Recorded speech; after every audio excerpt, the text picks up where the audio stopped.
For Pattaya's expat jab hunters, is the long wait nearly over? Barry Kenyon writes for Pattaya Mail. Firstly came the fake vaccination news. Pattaya expats were told on social media to turn up at Pattaya Sports Stadium for their free, first jab, alongside the locals. That nonsense even led to a disclaimer by City Hall. Another mischief maker on the internet claimed that any foreigner in Pattaya could register on the web portal, Pattaya Always Ready, which doesn't exist no matter how frantically you search Google. When it comes to Falang vaccination, it has always been a question of who or what you are. Government spokesman Natapanu Nopakan has now put that into perspective. If you are a foreign diplomat, or represent an international organization, you will already be on the Ministry of Foreign Affairs list and can register with thailandintervac.com. Official jabbing begins on June 7th, although it has been going on in 2 Bangkok hospitals for weeks.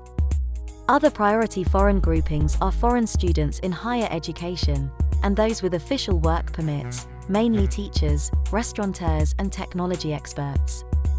They have their own routes to a first jab, through registration with the appropriate government ministry, or with business organizations, or via a personal network. In fact, at least 200 Pattaya-based individuals in these categories have already had their first jab. But, of course, most Falang expats aren't in any of those favored groups. They are the spouses of Thai citizens, retirees, permanent residents, investors and a mixed bag of COVID visa extenders, who are supposed to be stuck in Thailand, and were recently cleared until late September 2021.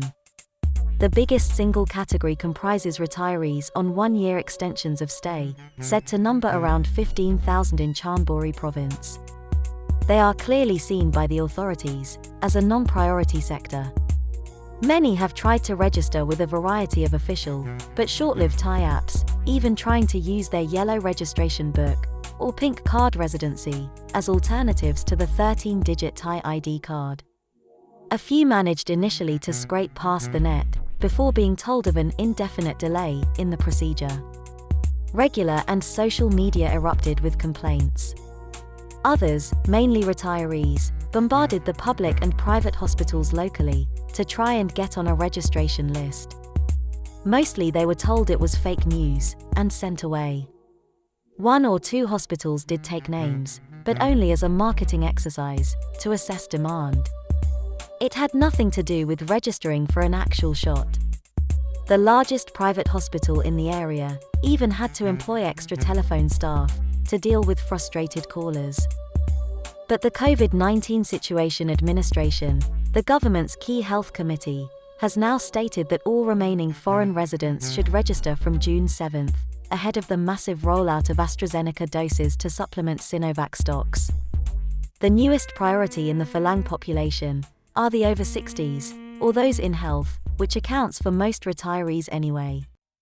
They are told to register personally at the hospital which has their records, beginning on June 7th, but without a definite date for inoculation.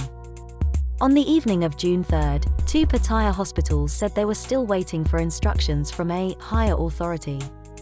With Pattaya hoping to reopen to fully vaccinated international tourists in October, there's an incredible amount of arm jabbing to be accomplished, if the host population is to be 70% fully vaccinated, in barely 4 months. The latest slogan, Pattaya will win, is about to be put to a mighty test.